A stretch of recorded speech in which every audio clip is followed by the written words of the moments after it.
Ada satu topik di dunia horor yang nggak bakalan habis nih kalau lo obrolin. Karena bisa dibilang segala hal yang mengerikan itu selalu berada di sekitaran topik ini.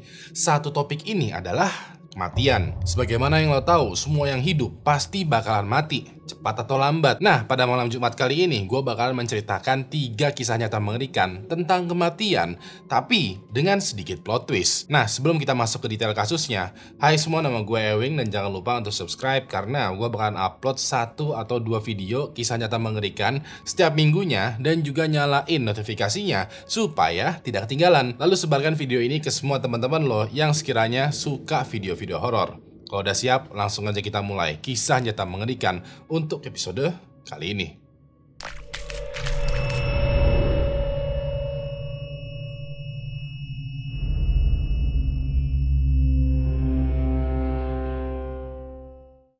Ketiga, tolong aku. Pada tanggal 6 Maret tahun 2015, ada seorang ibu-ibu bernama Jennifer Grossbeck lagi berpamitan dengan orang tuanya untuk pulang ke rumahnya yang ada di Springfield, Utah, Amerika Serikat. Ayahnya Jennifer yang bernama Chad Grossbeck ini rada-rada nggak setuju nih kalau Jennifer pada malam itu tuh pulang. Alasan Chad tidak mengizinkan Jennifer pulang adalah karena pada momen pamitan ini, jam itu udah menunjukkan sekitaran 22.30 malam dan Jennifer bakalan menyetir mobil sendiri sambil bawa yang masih berusia 18 bulan. Diketahui ya, Jennifer yang masih berumur 18 bulan ini bernama Lily. Nah, waktu itu Chad kayak bilang ke Jennifer kayak, udah kamu nginep aja sih, kayak ngapain sih kamu pulang selarut ini, khawatir tuh aku sama kamu dan cucu aku nih kenapa-napa di jalan. Bapak juga masih pengen ngobrol sama kamu dan juga main sama cucu. Walaupun begitu, Jennifer tetap kekeh pengen pulang pada malam itu. Dia bilang kalau Jennifer bakalan punya urusan lagi nih besok paginya. Jadinya mesti pulang ke rumahnya, standby, dan beraktivitas lagi di pagi hari besok. Mengetahui hal ini, Chad sebagai ayah dan kakek yang baik, dia kayak menawarkan dirinya untuk mengantarkan Jennifer dan Lily itu pulang. Kayak disetirin gitu. Cuman lagi-lagi Jennifer menolak tawaran ini. Dia bilang kalau misalnya si bapak Chad ini nganterin aku pulang, nanti siapa yang nganterin bapak pulang? Kayak, ntar malah repot. Pokoknya terjadi semacam debat kecil gitulah ya, dimana Jennifer pengen pulang pada malam itu sendirian dan Chad menawarkan Jennifer untuk nginep atau gak dianterin pulangnya. Nah, hasil dari perdebatan kecil ini adalah Jennifer yang kekeh banget akhirnya pulang tuh berduaan nih sama bayinya Lily pada malam itu. Ya udah deh, pada sesaat sebelum berangkat pulang nih ya, Chad itu kayak periksain mobilnya Jennifer. Dia cek bensinnya, dia cek lampu mobilnya, dia cek remnya, ban mobilnya, car seatnya. Pokoknya semua yang ada di mobil itu Chad periksain lah kondisinya. Memastikan semuanya itu baik-baik aja. Begitu semuanya udah aman, Jennifer dan Lily akhirnya berpamitan tuh dengan Chad. Sekitaran 15 menit selanjutnya, Chad berusaha tuh menghubungi Jennifer. Kayak pengen nanya, kayak gimana, udah sampai di rumah belum? Chad tahu kalau jarak antara rumahnya dia dengan rumahnya Jennifer itu deket lah, cuman sekitaran 10 km. Palingan kalau naik mobil perjalanannya cuman 15 menit. Nah, tapi pas dihubungin ya, panggilan dari Chad itu sama sekali nggak diangkat oleh Jennifer. Chad agak merasa khawatir, tapi pada momen itu ya, dia berpikiran, mungkin Jennifer udah sampai rumah, terus langsung tidur kali, istirahat. Dan nggak megang HP, makanya nggak diangkat. Ya udah deh, Chad pun pada malam itu tidur juga, beristirahat juga tuh. Besok paginya, pada tanggal 7 Maret tahun 2015, Chad lagi-lagi menelpon Jennifer. Dan untuk yang kedua kalinya, panggilan telepon dari Chad itu lagi-lagi tidak dijawab. Chad di sini udah mulai khawatir nih, karena kok tumben teleponnya nggak diangkat. Bukankah seharusnya dia bangun pagi ya? Karena dia kan bilangnya hari ini pagi ini ada urusan. Tapi di sini Chad kayak bimbang gitu. Kayak mungkin Jennifer masih tidur kali, belum bangun. Atau Jennifer sebenarnya sudah bangun dan saking sibuknya dia tuh nggak angkat telepon. Nah, pada momen ini ya Chad kayak masih berpositive thinking. Kayak, you know what? Mungkin gua aja yang terlalu insecure atau terlalu khawatir. Atau ya nantilah agak siangan gua coba telepon lagi. Tapi lagi-lagi pas hari udah menjelang siang, pas Chad menelpon Jennifer, panggilannya masih belum juga dijawab. Karena kekhawatirannya memuncak ya, Chad memutuskan untuk samperin aja nih rumahnya Jennifer. Nah, di tengah jalan pada saat Chad lagi melewati sebuah jembatan yang di bawahnya itu ada kayak semacam kali, dia melihat ada banyak keramaian di sana. Persis di jembatan ini, Chad melihat ada mobil polisi, mobil ambulans, dan juga mobil pemadam kebakaran, dan juga warga sekitar yang kayak lagi ramai-ramai berkumpul. Chad yang tadinya mau nengokin Jennifer, sekarang kepo dong, kayak ada apa nih? Kok rame-rame di jembatan? Chad yang kepo mau nggak mau sekarang minggirin mobilnya, turun dari mobil, dan ikutan bergabung di keramaian ini. Pada saat lagi berusaha melihat apa yang terjadi dari atas jembatan ya, Chad bisa ngeliat kalau ada polisi, pemadam kebakaran, dan orang-orang itu kayak berusaha membalikkan sebuah mobil. Jadi di sana tuh ada semacam mobil yang kayak keluar dari jalur, keluar dari jalanan, terus jatuh, nyusruk, dan terbalik gitu ya di bawah jembatan. Pokoknya di sekitaran kali inilah. Nah, banyak orang nih yang lagi berusaha mendorong membalik lagi tuh mobil ini yang kecelakaan. Pas mobilnya berhasil ditebalikin lagi, jantungnya Chad langsung berasa mau copot. Karena mobil yang lagi diselamatkan ini ternyata adalah mobil dari Jennifer. Chad langsung panik dan berusaha dong mendekatinya. Tapi pas mau mendekat, tiba-tiba aja ada salah satu petugas pemadam kebakaran itu kayak berlari sambil menggendong sesuatu. Chad langsung nyusul dong ke mobil ambulans dan ternyata yang digendong oleh petugas pemadam kebakaran ini adalah Lily dari Jennifer yang masih berusia 18 tahun. Pada momen itu ya, petugas medis langsung menolong Lily yang badannya udah membiru karena dingin, wajahnya pucat, dan minim sekali tanda-tanda kehidupan. Untungnya adalah setelah diberikan beberapa treatment pertolongan pertama ya, Lily berhasil menunjukkan tanda-tanda kehidupan berupa gerakan tangan dan kedipan mata. Di saat itu juga, Lily langsung dibawa nih ke rumah sakit untuk penanganan lebih lanjut. Nah, perhatiannya Chad langsung berfokus nih kepada mobil yang masih terjebak di bawah kali karena dia belum melihat atau mengetahui keadaannya Jennifer. Pas Chad mau cek-cek lagi, ternyata polisi dan petugas pemadam kebakaran itu udah berhasil nih mengeluarkan Jennifer dari mobilnya. Namun, semua orang yang ada di sana itu semuanya bermuka pucat karena walaupun sudah diberikan nafas buatan, walaupun sudah diberikan pertolongan pertama, Jennifer ternyata sudah meninggal dunia. Peristiwa yang dialami Jennifer, Chad, dan Lily ini udah cukup tragis ya sebenarnya. Sudah cukup mengerikan. Tapi setelah digali lagi, ternyata ada plot twist di balik peristiwa mengerikan ini. Jadi pada siang itu ya, ada pemancing gitu ya yang kita sebut saja sebagai Fulan lagi berjalan menyusuri sebuah kali. Niatnya Fulan adalah ingin mencari spot yang enak untuk memancing. Nah, pas lagi jalan menyusuri kali, dia ngeliat nih ada mobil lagi terbalik persis di bawah jembatan.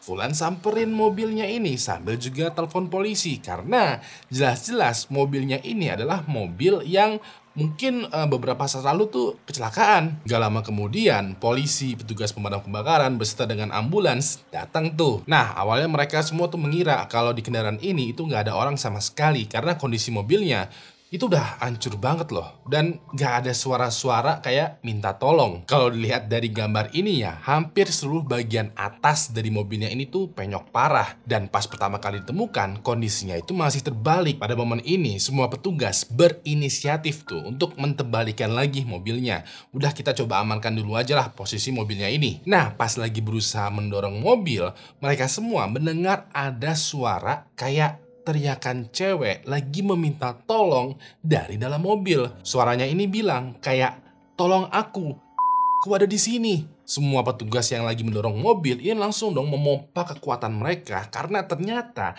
ada korban yang mesti ditolong di dalam mobil yang terbalik. Bahkan salah satu dari mereka, dari polisinya itu, ada yang menjawab kayak bilang kayak, "Oke, kita bakalan tolong, kita bakalan datang." Nah, di sela-sela momen ini juga, mereka berhasil tuh menyelamatkan Lily, Jennifer.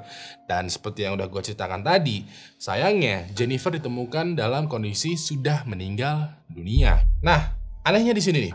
Jadi, setelah jenazahnya Jennifer diamankan, polisi dan petugas medis itu berusaha tuh mencari tahu penyebab Jennifer kecelakaan tunggal. Yang mereka temukan adalah dari hasil pemeriksaan forensik, ternyata Jennifer itu sudah dinyatakan meninggal 14 jam sebelum dia ditemukan. Yang artinya, jadi kalau diurutkan secara kronologis ya, bisa dibilang pada saat Jennifer pada malam kemarin ya, pada saat dia pamit pulang kepada Chad, entah karena apa, Jennifer mengalami kecelakaan tunggal. Kecelakaannya ini tuh begitu hebat, sampai-sampai mobilnya Jennifer tuh keluar dari jalan, nyusruk ke bawah jembatan, dan akhirnya terbalik. Pada momen inilah, Jennifer dinyatakan langsung mendadak meninggal dunia di tempat. Tapi beruntungnya adalah Lily ini masih hidup. Dia kayak terikat, tergantung dan terjebak gitu di car seat.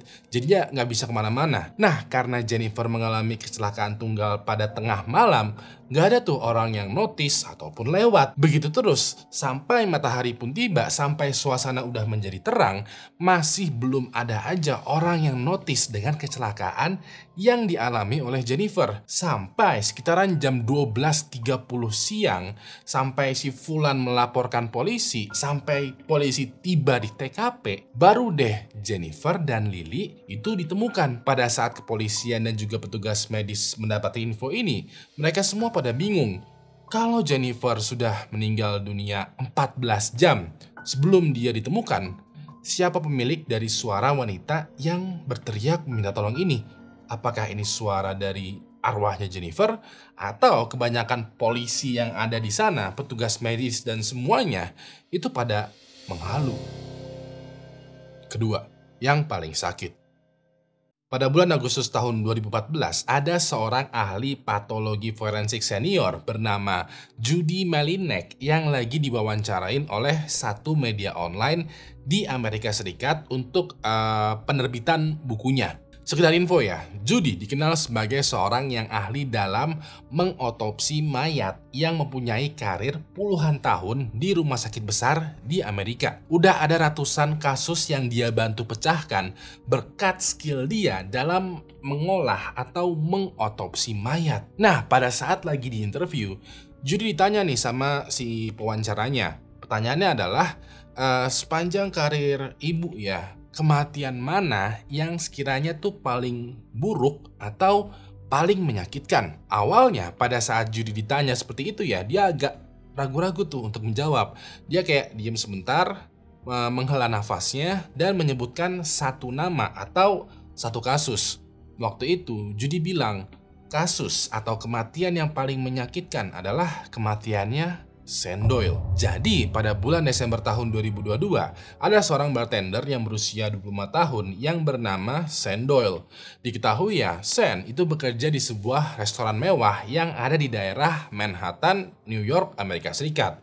Selain sebagai bartender, Shane juga dikenal sebagai cowok yang memiliki tinggi badan yang imut. Sampai-sampai pelanggan restoran atau teman-temannya itu kayak menjuluki Shane dengan sebutan Little Guy. Shane tidak keberatan dipanggil sebagai Little Guy karena ya udah kenyataan hidup kalau dia tuh emang The Little Guy. Selain itu juga diketahui kalau Shane ini tinggal di sebuah apartemen yang lokasinya dekat dengan tempat dia bekerja. Di sana, di apartemennya, dia mempunyai tetangga dan juga seorang sahabat, seorang pria berusia 47 tahun yang bernama Michael Wright. Yang membuat Shane dan Michael unik adalah selain perbedaan usia yang cukup jauh, perbedaan fisik di antara mereka juga sama jauhnya.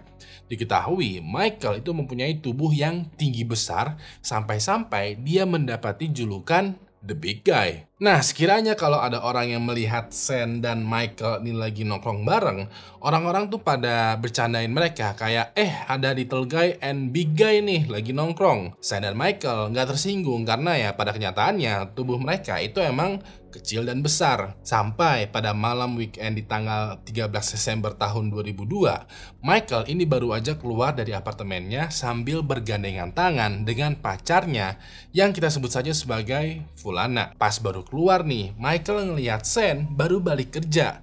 Pas itu secara spontannya Michael dan Fulana kayak ngajak Shane untuk nongkrong bareng, yuk kita minum-minum dulu lah. Shane tanpa berpikir panjang ya langsung menerima ajakan ini dan mereka bertiga pun akhirnya nongkrong minum-minum bareng di sebuah bar. Sekitaran dini hari tanggal 14 Desember tahun 2002, mereka menyudahi tuh acara minum-minumnya ini dan memutuskan untuk balik ke apartemen dengan jalan kaki. Pas mereka keluar dari bar, Michael ini tiba-tiba ngerasa kebelet, pengen pipis. Yaudah deh, Michael masuk lagi ke bar untuk pergi ke toilet, meninggalkan Sen dan Fulana itu berduaan di depan bar. Selesai dari toilet, pas Michael keluar dari bar, Michael entah kesurupan apa ya, ini mendadak emosi ngelihat Sen dan Fulana itu lagi ngobrol-ngobrol dan juga ketawa-ketawa bareng. Michael kayak cemburu nih, kayak berpikiran kalau Sen lagi ngegodain Fulana. Pas itu ya, Michael dengan penuh emosi langsung memukul Sen dengan sangat telak. Sen kaget dong karena dia nggak tahu apa-apa. Dia tuh kayak, anjir, dipukul keras banget nih sama Michael. Sen berusaha ngelawan dong, kayak apaan lo tiba-tiba mukul, maksudnya apa nih, bla bla bla bla. Michael tanpa menjawab Sen ya, langsung memukul lagi tuh Sen. Sen berusaha dong untuk melawan atau setidaknya menangkis pukulannya. Tapi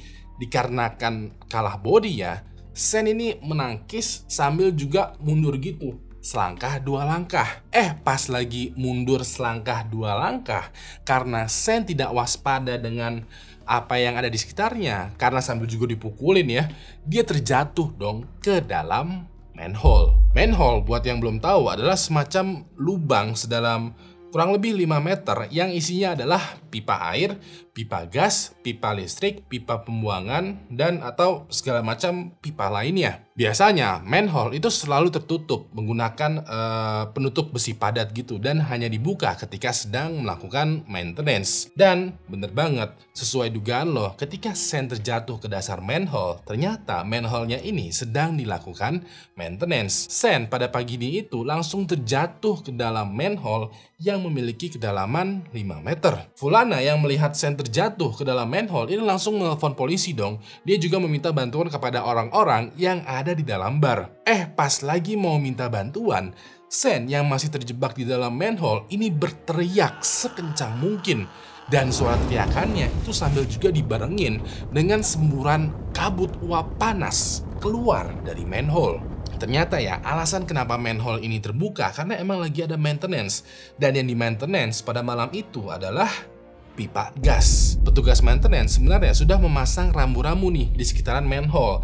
Tapi dikarenakan Sen tadi lagi dipukulin, dia nggak notice dan ujung-ujungnya dia kepleset masuk ke dalam manhole. Nah, pada saat Sen terjatuh ke dalam manhole, dia kayak nggak sengaja gitu menimpa pipa gas dan ngebuat pipa gasnya itu jadi bocor.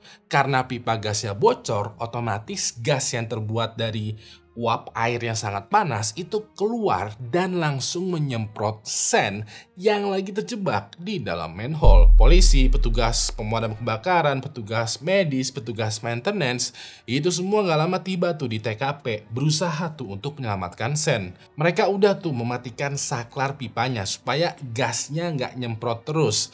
Tapi namanya juga pipa panjang ya, walaupun saklarnya udah mati, masih ada nih sisa-sisa gas yang menyemprot Sen. Kalaupun ada sekiranya orang yang nekat mau menyelamatkan Sen, mereka bakalan ikutan kepanasan karena kalaupun udah gak ada gas yang nyemprot, suhu udara di dalam manhole itu masih panas banget. Alhasil, walaupun udah ada petugas yang standby di sekitaran manhole, gak ada yang bisa mereka lakukan selain diam aja menunggu suhu udara di dalam manhole menjadi mendingan. Pada saat menunggu ini, semua petugas dan semua orang yang ada di sekitar itu bisa mendengar tuh suara teriakannya Sen yang meminta tolong, meminta ampun, meminta untuk segera dikeluarkan dari manhole. Tapi lagi-lagi gak ada yang bisa mereka lakukan. Mereka cuma bisa pasrah aja mendengar suara teriakan Sen berteriak atas penderitaannya. Sampai sekitaran 10 menit selanjutnya, suaranya Sen itu udah nggak terdengar lagi. Pada momen inilah semua orang udah paham kalau Sen baru aja meninggal dunia akibat dikukus hidup-hidup, disemprot sama pipa gas di dalam manhole. Walaupun begitu, walaupun Sen sudah meninggal, petugas masih belum bisa juga tuh untuk mengamankan jenazahnya Sen. Butuh waktu lebih dari 4 jam buat nungguin manhole-nya itu tuh menjadi dingin dan baru deh mereka bisa mengeluarkan jenazahnya Sen dari lubang terkutuk ini. Judy, balik lagi ya ke ahli patologi forensik senior yang tadi gue ceritain di awal cerita nih ya, ini bilang kalau kasusnya Sen merupakan kematian paling menyakitkan sepanjang karirnya mengotopsi ratusan jenazah. Dia bisa bilang begitu karena dari hasil otopsinya ini, dia bilang kalau Sen itu meninggal karena dikukus hidup-hidup. Dan selama 10 menit sampai dia meninggal ya, dia merasakan semua rasa sakitnya secara komplit. Dalam interviewnya, Judy menjelaskan, tapi dengan bahasa yang medis yang agak ngejelimet nih. Nah, gue bakalan jelasin ulang secara sederhana menggunakan bahasa sehari-hari. Jadi, pada dasarnya, tubuh kita manusia ini itu sangat pintar. Sampai-sampai tubuh kita bakalan memilih untuk koma atau meninggal aja daripada kita merasakan rasa sakit yang luar biasa. Contoh, misalnya, ada Fulan yang baru aja ditembak mati persis di bagian kepalanya. Pada saat ditembak, tubuhnya Fulan itu kayak menganalisa dengan cepat dan menyimpulkan bahwa luka tembak ini merupakan luka sangat fatal dan bisa menyebabkan kematian dalam waktu 1 menit. Yang artinya, pada saat ditembak kepalanya, Fulan itu sebenarnya masih hidup, tapi umurnya tinggal 1 menit aja. Nah, tubuhnya Fulan itu kayak mengambil inisiatif ya untuk membuat Fulan ini koma atau meninggal aja. Tubuhnya Fulan ini kayak bilang, udah daripada lo ngerasain sakit kepala yang luar biasa selama 1 menit, mendingan kita mati aja yuk dalam waktu 5 detik. Kalau kita mati, kita nggak bakalan ngerasain sakit kepala nih. Jadinya deal ya. Deal? Oke, deal. Yaudah yuk, mati. Bisa dibilang kurang lebihnya secara sederhana banget nih ya. Tubuh kita itu kayak cenderung untuk lebih memilih mati aja ketika kita mengalami luka yang sangat fatal. Nah, ini beda cerita dengan Sen. Diketahui ya, ketika manusia dikukus hidup-hidup, tubuh manusia itu nggak tahu kalau dia tuh lagi dalam bahaya yang fatal. Alhasil, tubuh manusianya itu tidak berinisiatif untuk mati aja. Dikarenakan hal ini juga ketika Sen dikukus hidup-hidup selama 10 menit terakhir di hidupnya ya, tubuhnya itu berusaha untuk hidup walau dia merasakan rasa sakit yang sangat amat luar biasa. Rasa sakit di sekujur tubuhnya ini terus meningkat tuh dari parah banget sampai parah, sampai fatality, sampai ujungnya meninggal dunia. Balik lagi ya, menurut Judy, kematiannya Sen merupakan kematian yang sangat menyakitkan karena dia benar-benar bisa merasakan, meresapi dan juga menghayati seluruh sakit di sekujur tubuhnya. Dan atas peristiwa ini, Michael, sahabatnya Sen, the big guy, didakwa atas pembunuhan dan mesti dipenjara untuk waktu yang sangat lama. Pertama, karma itu ada. Pada tanggal 26 Oktober tahun 2009, sekitaran jam 21 malam, ada seorang mahasiswi berumur 19 tahun yang bernama Miyako Hiraoka yang baru aja menyelesaikan pekerjaan part-time-nya. Diketahui ya, Miyako ini bekerja di kedai es krim yang ada di salah satu mall besar di kota Hamada, prefektur Shimane, negara Jepang. Setelah memastikan kedai es krimnya ini udah rapi, Miyako ini keluar dari mallnya dan mau beranjak pulang nih ke asrama kampusnya. Sama seperti malam-malam sebelumnya, setiap kali Miyako pulang dari kerja part-time-nya ini, dia selalu aja mendapati kegalauan. Dia galau karena dia mesti memilih nih, mau pulangnya itu bagaimana? Apakah jalan kaki aja atau naik bus? Kebetulan jarak antara mall dengan asramanya itu cuma 1,5 km. Kalau naik bus ya enak sih, tinggal duduk manis, toto nyampe.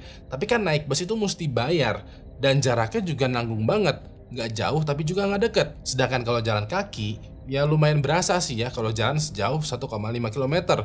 Mana kalau jalan, Miyako tuh mesti ngelewatin hutan taman kota yang remang-remang, sepi, dan creepy gitu suasananya. Walaupun begitu, untuk kali ini ya, Miyako dengan tegas memilih, gue bakalan pulang ke asrama dengan jalan kaki aja. Kebetulan Miyako lagi berhemat nih karena dia kerja part-time ini juga untuk menabung demi biaya pendidikan.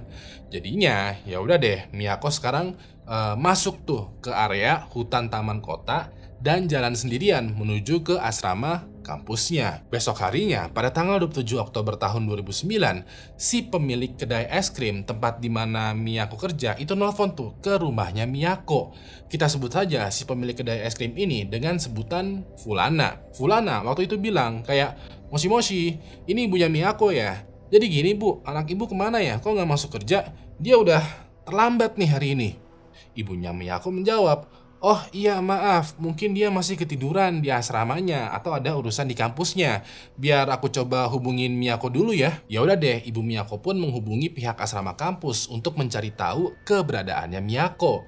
Tapi mau ditelepon ke asrama, ke security, ke dosen, ke teman atau bahkan ke administrasi, gak ada yang tahu tuh keberadaannya Miyako. Dirasa Miyako menghilang gak ada kabar, mau gak mau ibunya Miyako itu mesti melaporkan Miyako ke polisi sebagai orang yang hilang. Ketika polisi mendapati laporan ini, respon mereka tuh cukup cepat dan tanggap nih ya. Hal ini bisa terjadi karena kota Hamada, tempat Miyako tinggal ya, ini terbilang sebagai salah satu kota yang aman, adem, anyem aja di Jepang. Nah, pas kepolisian kota Hamada mendapati kasus anak gadis yang menghilang, mereka pada heran, tapi gerak cepat juga nih. Sayangnya, walaupun polisi bergerak cepat, petunjuk mengenai Miyako itu terbilang minim. Satu-satunya petunjuk yang mereka temukan adalah cuplikan CCTV gitu, di mana Miyako ini pergi dari area mall yang pada saat itu dia mau pulang tuh ke asrama. Pas itu dia kan jalan tuh menuju ke arah hutan taman kota. Nah, pas sampai sana itu udah nggak ada lagi CCTV-nya. Jadinya yang polisi tahu adalah ya Miyako terakhir ada itu pas lagi jalan menuju masuk ke hutan taman kota. Tapi nggak pernah keluar lagi dari sana. Lalu juga dari deretan berbagai macam interogasi ya, tidak ditemukan nih sekiranya orang yang benci terhadap Miyako. Miyako terbilang sebagai mahasiswi yang baik-baik aja, yang kuliah, bersosialisasi, kerja part-time, terus yaudah nggak ada yang aneh dalam hidupnya. Investigasinya pun akhirnya menjadi mandek karena kasusnya Miyako ini emang minim banget bukti ataupun petunjuknya. Nah, dikarenakan setelah sehari dua hari tidak ada progresnya nih ya di kasusnya Miyako, polisi, pemerintahan setempat, dan juga masyarakat dan juga pihak kampus itu memberlakukan jam malam. Mereka melakukan hal itu karena nggak pengen ada anak orang yang menghilang lagi dan kebetulan masih menjadi misteri nih, kayak ada apa dengan Miyako? Sampai pada tanggal 6 November tahun 2009, di sekitaran 11 hari setelah Miyako dikabarkan menghilang, ada nih satu orang random lagi jalan-jalan di pegunungan yang ada di perbatasan prefektur Hiroshima dan prefektur Shimane. Pas itu, satu orang random yang kita sebut saja sebagai Fulan, dia lagi mencari ini nih, sedang meriset atau mencari sejumlah jamur untuk penelitian di gunung ini. Nah, pas lagi jalan-jalan di tengah hutan, dia notice ada semacam jamur gitu berwarna hitam yang ukurannya besar banget, bersembunyi di balik pohon dan dahan gitulah yang udah terjatuh. Fulan terkesima karena baru pertama kali dia ngelihat jamur yang bentukannya dia tidak ketahui nih. Bisa jadi ini spesies jamur baru nih. Pas disamperin jamurnya, pas dia angkat dan dia perhatikan baik-baik, ternyata ini bukanlah spesies jamur baru, melainkan kepalanya Miyako. Di momen itu juga, Fulan langsung ngibrit dan melaporkan ke polisi. Gak lama kemudian, polisi pun tiba dan mereka langsung mengkonfirmasi kalau ternyata emang benar tuh yang ditemukan itu adalah kepalanya Miyako. Kondisi kepalanya Miyako juga udah naas banget karena udah hangus, terbakar, sampai menjadi hitam dan juga babak belur. Kepala Miyako pada momen itu ditemukan sekitaran 25 km dari hutan taman kota, tempat terakhir kali dia terlihat. Polisi pun akhirnya mengolah TKP lebih detail lagi karena kalau kepalanya ada di sini, besar kemungkinan anggota tubuh lainnya juga ada di sekitaran sini. Ya udah deh, polisi menyisir tuh hutan sekitaran TKP dan bener banget mereka menemukan sekitaran 16 bagian dan potongan dari tubuhnya Miyako. Polisi lalu meneliti lebih lanjut lagi nih jenazahnya Miyako. Pas itu yang mereka simpulkan adalah Miyako ini tuh meninggal akibat dicekik. Setelah itu tubuhnya tuh dibakar lalu dipotong-potong agar bisa mudah dibawa dan disebarkan di berbagai lokasi yang ada di pegunungan. Nah, kasusnya Miyako yang tadinya cuman viral di kota Hamada sekarang menjadi berita nasional nih di Jepang karena Miyako yang tadinya menghilang sekarang ditemukan dalam kondisi brutal. Dan yang lebih parahnya lagi adalah dikarenakan minimnya petunjuk, pelakunya sampai saat itu masih belum juga terungkap. Pada momen ini ya, kota Hamada kedatangan banyak wartawan dan juga media nih yang ingin meliputi kasusnya Miyako. Nah, di antara banyaknya wartawan, ada nih satu wartawan yang kita sebut saja sebagai Fulano. Itu mendapati suatu peristiwa yang menurut gue ini ngebuat lo merinding nih. Jadi pada malam itu ya, Fulano itu melakukan liputan berita gitu secara live di televisi. Di lokasinya itu di pintu masuk hutan taman kota, tempat di mana Miyako terakhir kali terlihat. Seperti biasa ya, Fulano ini berdiri depan kamera gitu sambil meliput, sambil membawakan acara di kamera untuk penonton yang ada di rumah. Pas lagi meliput gini, tanpa disadari oleh Fulano, kameramen, dan juga orang yang ada di lokasi ya, muncul tuh suara misterius di dalam siaran beritanya. Suaranya ini terdengar seperti suara perempuan lagi merintih kesakitan, dan dalam bahasa Jepang, suaranya itu bilang, "Sakit sekali, kenapa hanya aku?" Gue mau lo perhatikan baik-baik cuplikan beritanya.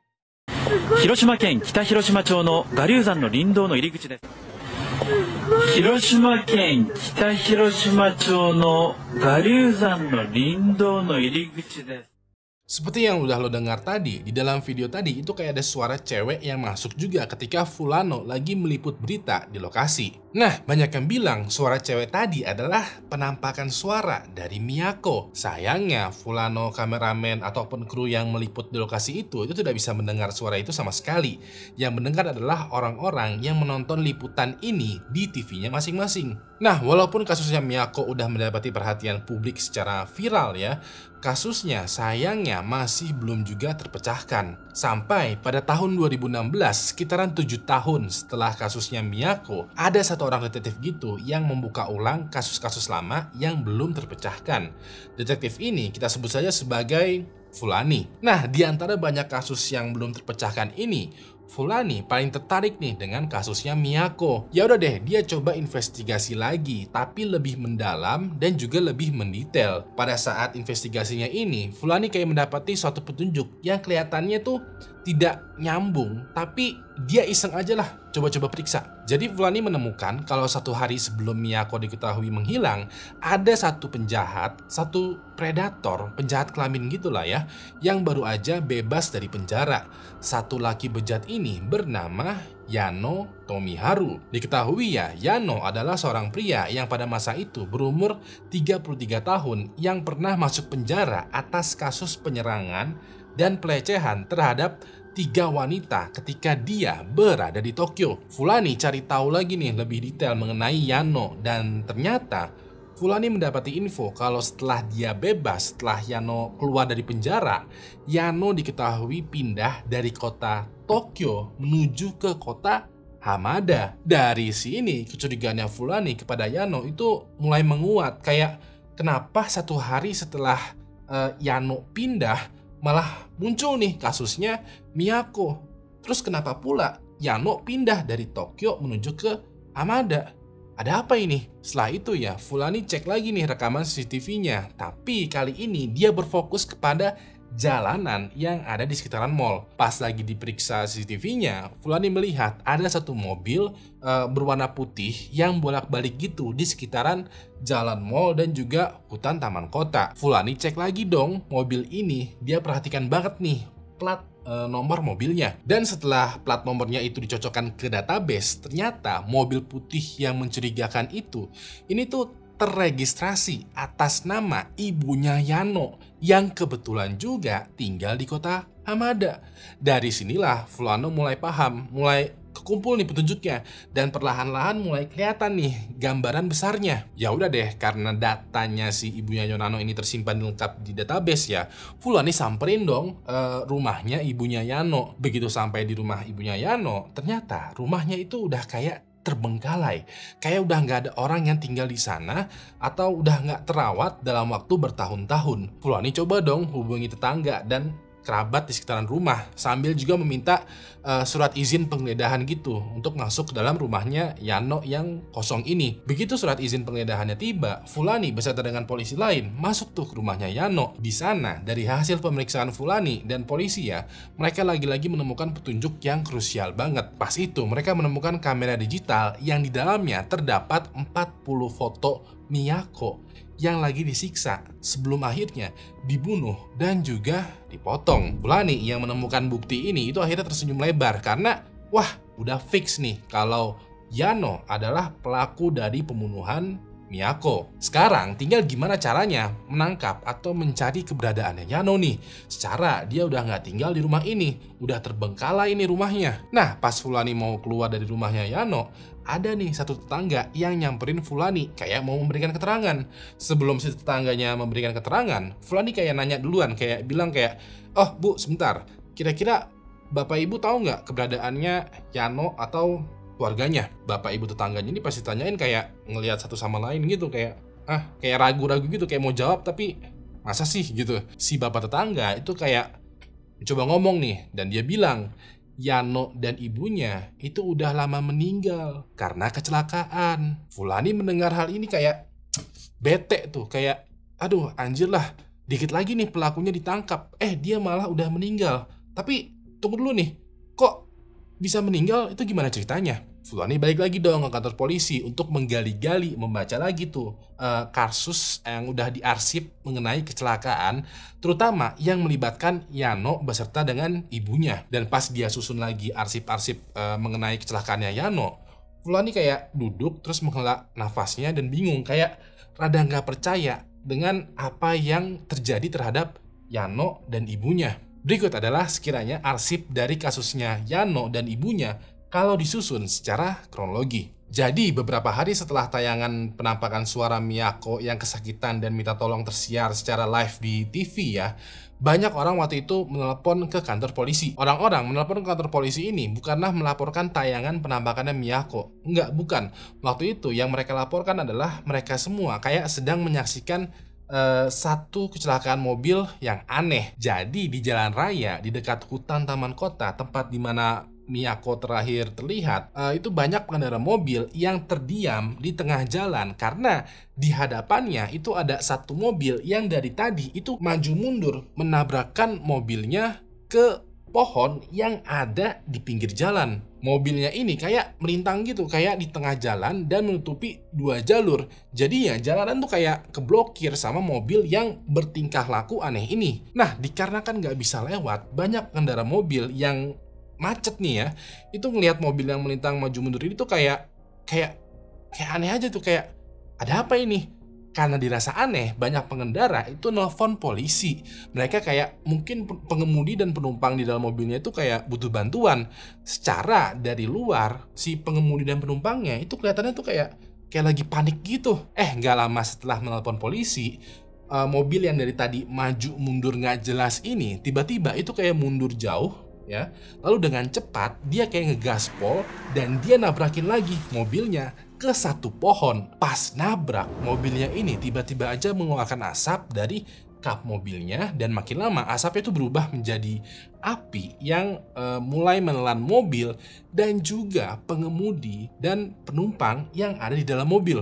Polisi dan pemadam petugas kebakaran yang tiba langsung dong ya memadamkan apinya nih. Tapi sayangnya pengemudi dan penumpangnya ini udah meninggal duluan karena mereka berdua terbakar sampai gosong, bener-bener sampai hitam. Dan setelah dicari tahu identitas si pengemudi dan penumpang, ternyata mereka berdua adalah Yano dan ibunya Yano. Balik lagi nih ke detektif Fulaninya yang pada saat itu ngebaca laporan kecelakaannya Yano. Dia kayak terkesima gitu, kayak somehow Yano dan ibunya Yano ini meninggal dengan cara yang mirip seperti Miyako. Kayak somehow karma itu ada.